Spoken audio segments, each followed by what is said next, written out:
All right, we are going to continue with this afternoon's media availabilities with Tyler Reddick, driver of the number 8 Richard Childress Racing Chevrolet. We'll go ahead and open to questions. If you have a question for Tyler, please raise your hand and we will get a wireless microphone to you. Start with Steve Post, go to Jerry, and then Bob.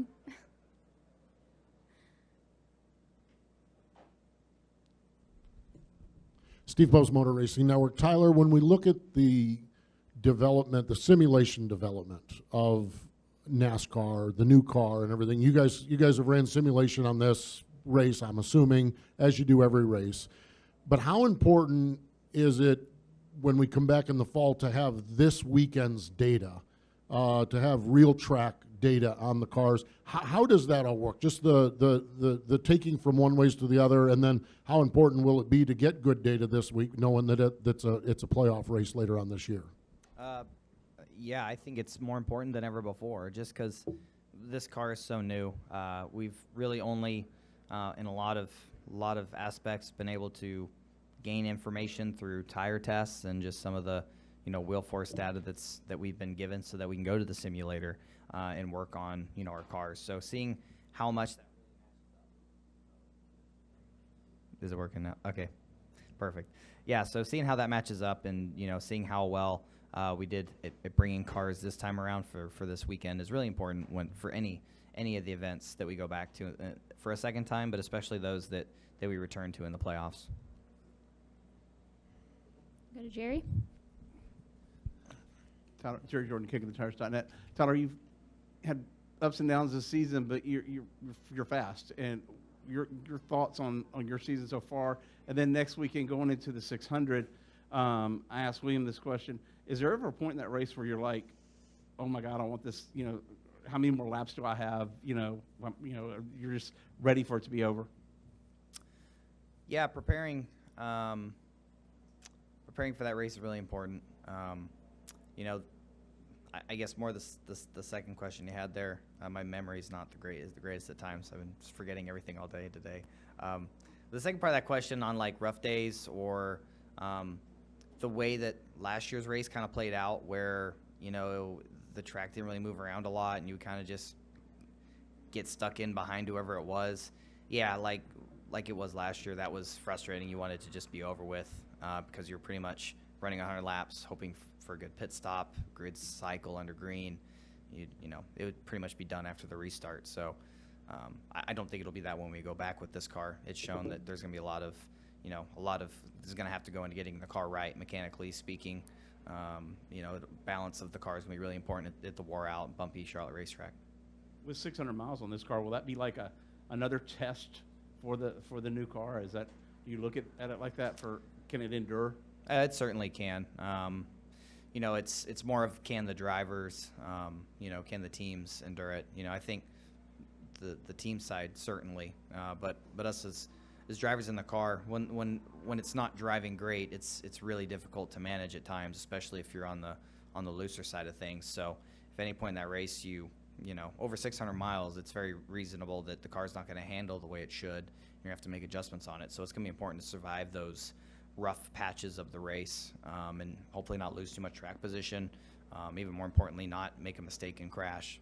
600 miles is a lot of opportunities to do that, so it'll be a very difficult race, but the car is up for that challenge. The car can handle it. The first part of that question earlier was your self-evaluation of your performance so far. Oh, yeah. Yeah, we've ran good, but I can see why I didn't want to talk about that one or forgot about it. It's been a tough year at times. We've certainly had the speed. We've been leading laps. We've been in the top 5 a lot, but also at the same time, we've finished outside the top 30 quite a lot too, which has added character for us as well. So not necessarily ideal, but the speed's there. A lot of the right things are where they need to be. The pit crew's executing on a high level. We're making good adjustments to our car during the race to make it a little bit better as we go. The outright speed in our car's there. Just a lot of the details are where they need to be. So one of these days, when we're able to put it all together, we're going to be running the top 5 like we have been on some of those days. Let's go next to Bob Pockris. Bob Pockris, Fox Sports. You had the tire issue last week at Kansas. Is there any concern this week with the same tire, similar track? Well, my tire issue was related to wall contact. It wasn't really.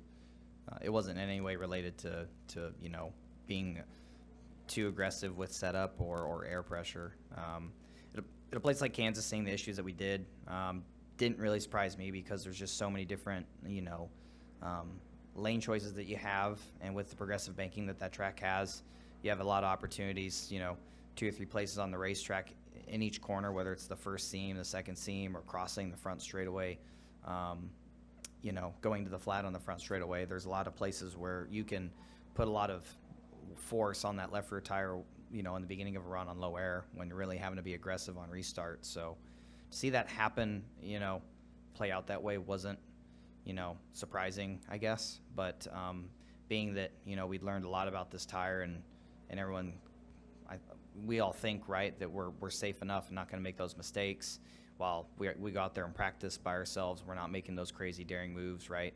So I think, once we just got to racing, we had to get more aggressive battling on restarts, and I'm thinking that's where that came from. But again, that all comes back to how aggressive you are with what you bring to the racetrack. And I wanted to ask, I know your roots are dirt late models, but you're a California guy. Did you ever have interest in the Indy 500? Did you ever pursue any sort of open wheel path? And if so, does this week, do you ever wonder what could have been?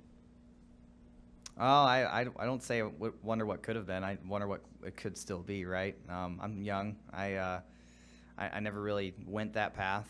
I grew up racing a lot of dirt racing and open wheel cars. But the Indy 500 is always a really exciting time. It being around the same time the 600 is, just how excited that whole city of Indy is, and how big of an event it is for open wheel racing. It's always been really cool for me to follow. I've always followed it from the outside looking in, but just really have a huge amount of respect and admiration for the high level of commitment that those drivers have every single lap, how physical those cars are to drive, the mental barriers they pretty much have to break past and just push through to wheel those cars that are, no power steering, very physical, a lot of wear and tear on the driver. Had a lot of respect for him, still do. And yeah, I'm racing asphalt and racing NASCAR right now, right? But I love racing of all kinds, and I would love to hopefully find myself in the seat of something like that if the opportunity ever presented itself. I definitely wouldn't want to do it if I'm not competitive. So I know myself, if I'm going to go do it, I'd want to put a lot of work into it. So it'd be hard to do racing in the Cup Series. Any additional questions for Tyler? We'll go back to Jerry.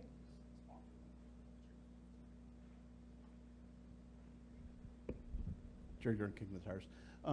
You did your sponsor. I think you had a big sponsor thing yesterday with Cheddar or something like that. Yeah, How did yeah, that go? Can you, yeah. Okay. Oh my gosh, it was great.